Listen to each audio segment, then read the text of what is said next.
professionnel. Premier combat professionnel de la soirée dans la catégorie des moins de 61 kg, les bantamweight dans le coin bleu de la team La Cage Coaching. Combattant qui représente la Géorgie. Âgé de 28 ans, mesurant 1m72, a été pesé à 61 kg. C'est son premier combat professionnel ce soir. L'achat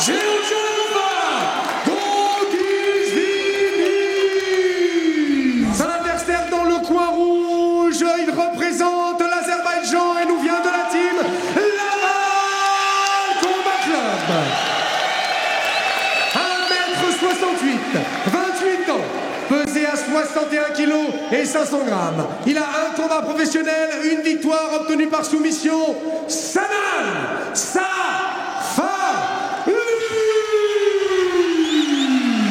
3 reprises de 5 minutes. Arbitre de ce combat, monsieur Karim Chimi. Abonné d'RMC Sport, écoutez cela, les 3 dernières victoires, en tout cas 3 victoires sur 4 pour Goguishvili, avec des front head kicks ou des coups de pied. Alors là, c'est le talon qui vient sur le menton, c'est sa signature à Goguishvili. Safarli le sait tout autant que vous désormais, il est averti. Ouais, on a tous en image le fameux KO d'Anderson Silva ou de Lyoto Machida. C'est vraiment le talon qui vient chercher le menton. Ouais, ou même la partie qui se trouve juste en dessous des doigts de pied, c'est celle-là qui vient heurter le menton de son adversaire.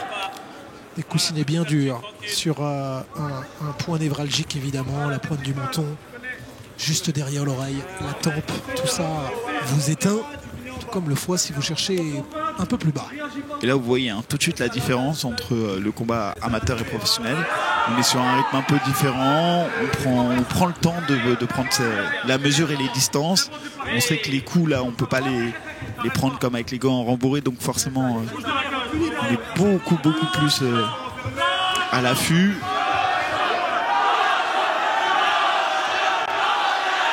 Et Lachin qui avait trouvé un peu sa distance avec le calf kick. Et Senan par contre lui pour le coup Safarli qui n'hésite pas à envoyer de grands coups très larges et venir de loin.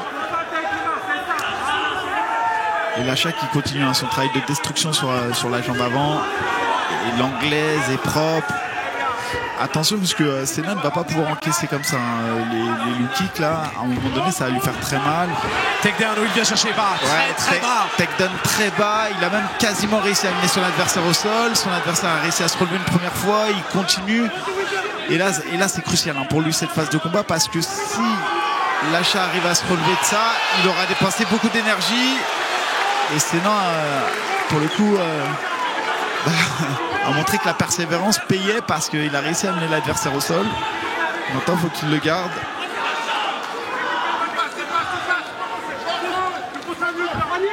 Ouais, c'est bien ce que propose Lachin qui se relève assez facilement. Ouais, c'est bien aussi ce que fait Senan derrière qui maintenant vient mettre les crochets pour éviter que son adversaire se relève. Maintenant il mixe avec les frappes pour faciliter la mise en place des crochets. Il faudrait qu'il mette le deuxième crochet. Là pour l'instant il a mis qu'un crochet, donc il va pas être dans une super position. Et là Lachin maintenant qui va devoir refaire face. Il risque pas grand chose là, même si on a le sentiment que Senan est peut-être dangereux. Et là c'est bon. Maintenant Lachin il va devoir casser cette distance, sortir son dos de la cage et reprendre son travail en striking. Et pour Senan lui le but c'est vraiment de garder cette pression et de continuer son travail de sol. Alors c'est bien ce que fait Lachin. Maintenant il doit désaxer, juste il doit plus faire face à son adversaire pour éviter en fait de subir la pression de son adversaire. Il faut qu'il arrive à se désaxer. Il a juste une rotation avec son bassin à faire.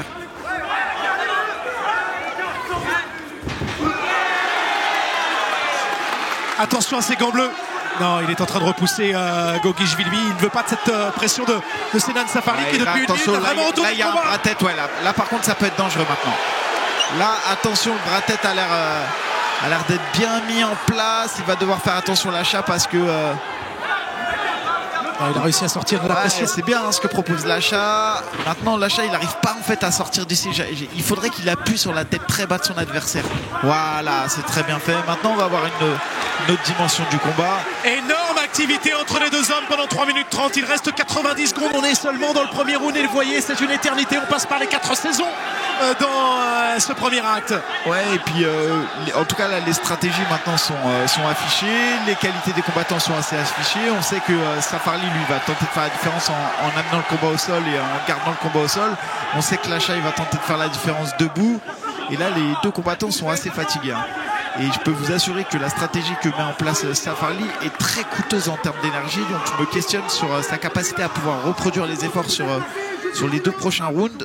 Ouais, mais Safarli va lui montrer qu'il est le roi de la jambe.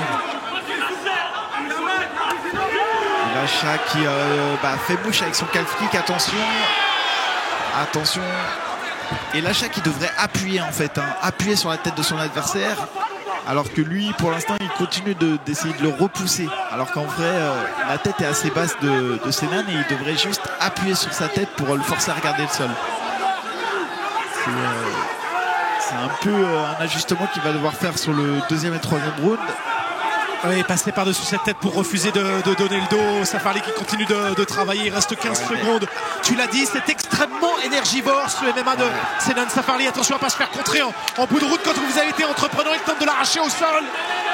C'est un peu ce qui me fait peur. C'est-à-dire que pour moi, à la fin de ce premier round, on a Safarli qui est devant au point. C'est-à-dire qu'il n'y a pas photo. Ouais, mais combien de temps tu tiens comme ça? Il prend le premier round. Maintenant, j'ai des gros doutes sur le fait qu'il puisse être capable de reproduire ses efforts sur les 2 prochains rounds. Par le coin rouge, j'ai quand même le sentiment qu'il peut revenir très fort dans le combat, Lacha. Donc attention à Safarli. Il va devoir, à mon avis, combattre avec plus d'intelligence pour bien capitaliser sur ses efforts. Vous le disiez, il y a 2 catégories d'écart au départ entre les 2 hommes. On s'est retrouvé à un point médian en poids coq. Safarli est un poids paille au départ. Il est monté avec le temps. Est-ce qu'il fera sa carrière professionnelle là-dessus? Cet overhand ici qui part d'assez loin, on se check. Ouais, Safarli, il faut qu'il fasse attention aussi au calf kick, hein. On voit sa jambe rougir et s'il lui supprime les appuis, Lacha il va plus pouvoir lutter. Et on va voir, à mon avis, un Safarli qui va devoir changer de garde parce que là il commence à prendre beaucoup trop de calf kick.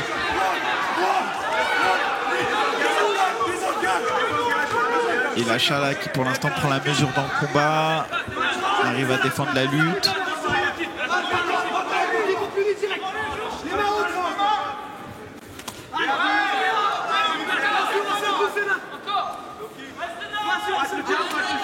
Il y a toujours ce front kick, hein, il essaye. Et là par contre on voit Safarli qui commence vraiment à accuser le coup sur les douleurs à la jambe du fait de la répétition des calf kicks qui ne défend pas du tout d'ailleurs. J'ai pas vraiment vu Anderson Silva de la fin de la première décennie du nouveau millénaire. J'étais pas en 2009-2010 là. Non, il n'y est pas. Moins fouetté. Mais attention, je trouve que Lacha a vraiment une belle boxe. Il combine plutôt bien les coups. Après, c'est toujours compliqué, hein, de boxer face à un lutteur parce que forcément, il nous rend un peu timide dans le sens où on sait que chaque coup nous expose à sa lutte. Et donc, je peux comprendre un peu sa timidité. Maintenant, j'ai quand même le sentiment que là, petit à petit, il prend le dessus sur le combat. Parce que même si là on a des phases de corps à corps qui sont plutôt neutres, où on a un Safarli qui est en action et qui arrive avec du catch control, c'est pas suffisant. Protège donc qui a sauté, c'est au luxe de l'arbitre de le repositionner, de l'aider, mais pour l'instant on est en action et Goguishvili n'a pas l'intention de s'arrêter. Comprenez comme un joueur qui reste seul dans un match de foot, hein, c'est au luxe des acteurs de s'arrêter ou pas. Goguishvili, on voit qu'il est plus serein, qu'il est plus lucide, Mika, parce qu'il peut écouter son coin à gauche de nous, le coin bleu, pour qu'il lui passe les consignes, et là il maîtrise son adversaire. Ouais. C'est-à-dire que pour l'instant il réagit un peu plus qu'au premier round. Maintenant là il accepte, hein, la domination au sol, Lacha. Tiens, prends ça au passage. Et Safarli qui petit à petit là dans ce deuxième round, même s'il a mis plus de temps, commence à réimposer sa stratégie de combat. Maintenant selon moi il n'a pas fait assez suffisamment de dommages pour le gagner. On est sur un round très disputé. Et il faut même Lacha ne devrait pas accepter d'être collé aux dos au sol, même s'il ne se passe pas grand chose, parce que potentiellement on pourrait lui faire perdre ce round. Et on entend, hein, dans le coin de Lacha, on lui dit de tout fermer pour que l'arbitre relève tout simplement. Fermer la garde aussi. Alors là, serrer un peu plus les jambes. Il met les crochets pour étendre son adversaire. Et là, il va tenter de se relever. Et ça, c'est bien fait, hein, ce que fait Lasha. Là, il a mis un bras en dessous. Encore une fois, je comprends pas pourquoi il bouge. Il ne lutte pas plus en défense en bougeant ou en appuyant sur la tête de son adversaire. Il va tenter de l'arracher ici. Il le fait. Senan Safarli qui ne lâche pas Lasha. Safarli qui lutte, hein, qui amène au sol, mais qui, selon moi, n'en fait pas grand-chose. Il faudrait qu'il mette un grand impact plus puissant là, ouais, exactement. Le supplément d'âme avec l'appui de l'espace Mayenne ici, parce qu'il y avait 3 garçons ce soir du Laval Combat Club qui a ouvert ses portes au mois de septembre dernier. Et là, ça se passe avec le soutien de la foule. C'est toujours un peu spectaculaire, hein, les arrachés en lutte. Je sais ce que tu vas dire. Spectaculaire, mais est-ce que ça fait du dégât? Pas vraiment non plus. Non, pas du tout même. Et puis c'est coûteux en énergie. Maintenant, ça marque aussi les esprits des juges, hein. C'est un peu ce que cherchent les combattants. Ça nous a fait plaisir de voir Michael Chandler avec Charles Oliveira le faire à 2 reprises, mais effectivement, il avait déjà combat perdu. Et là, c'est intéressant ce que fait Safarli par contre sur les phases de Grand Pound, parce que là, il montre de l'action. Et là, c'est bien ce que fait Lasha. Il va finir fort. Faut qu'il finisse fort ce round. Ouais, c'est la difficulté, hein. On voit bien.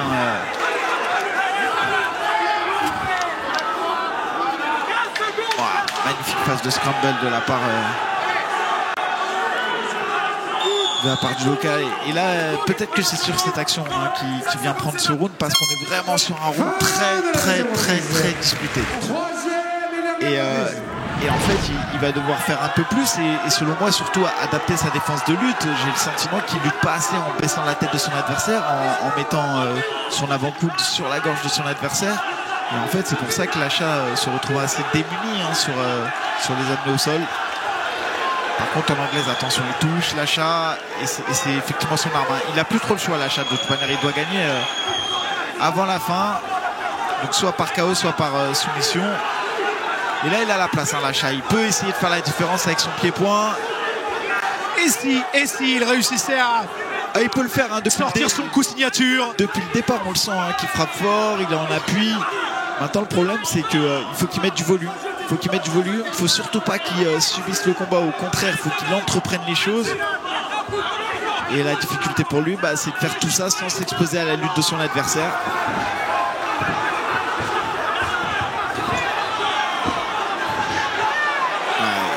Et Safarli, hein, effectivement, c'est pas forcément les combats les plus spectaculaires qu'on aime voir, mais c'est une vraie censure. C'est-à-dire qu'une fois qu'il a posé la main sur votre cheville, il vous lâche pas, il vient gratter du terrain et il vous amène au sol. Ça me fait penser à un combattant français, Anthony Dizzy, hein, qui a fait ses classes et qu'on a vu récemment à l'Hexagone.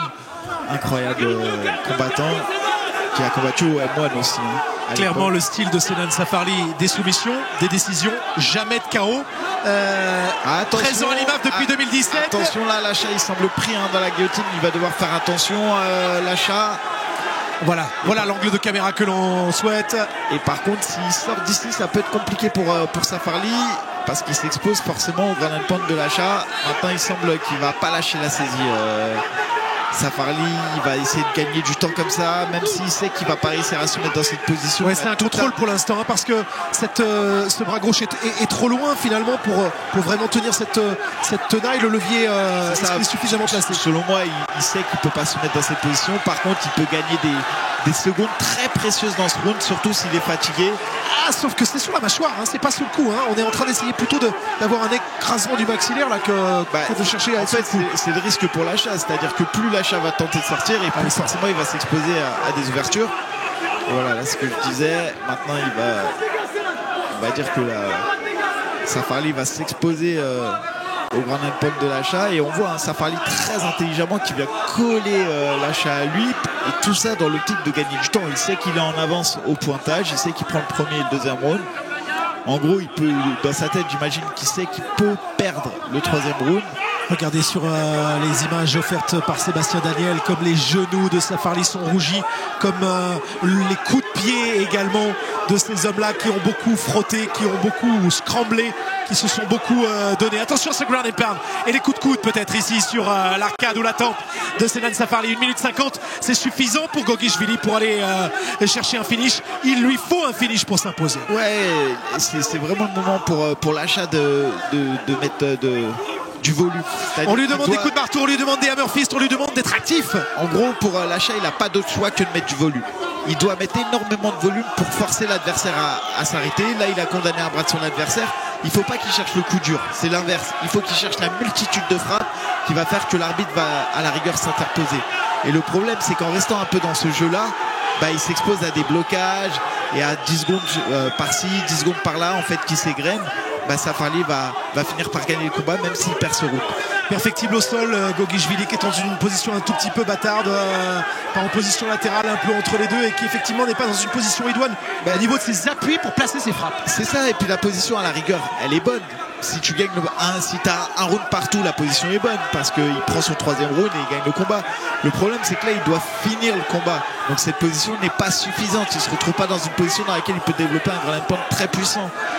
Et accepter de le relever pour 40 secondes et aller chercher un gros coup peut-être. Exactement, et il va s'en vouloir l'achat parce qu'on sent qu'il est peut-être un peu plus frais et à vouloir être resté dans cette position pour accepter juste d'être dominant mais pas d'aller chercher un finish.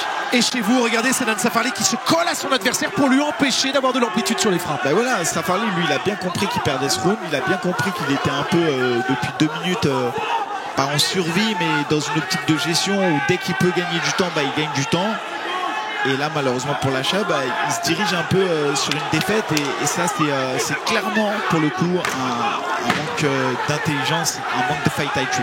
On est furax dans le coin de Goguishvili parce qu'on le sait, c'est un réveil trop tardif, c'est un premier combat pro qui sera très fort en apprentissage parce que face à un attachant au propre comme au figuré, il s'est fait berner.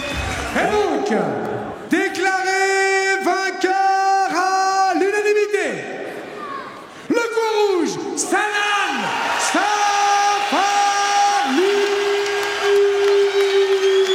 Vraisemblablement un 29-28, mais en tout cas pour les 3 juges, c'est une décision unanime, Michael.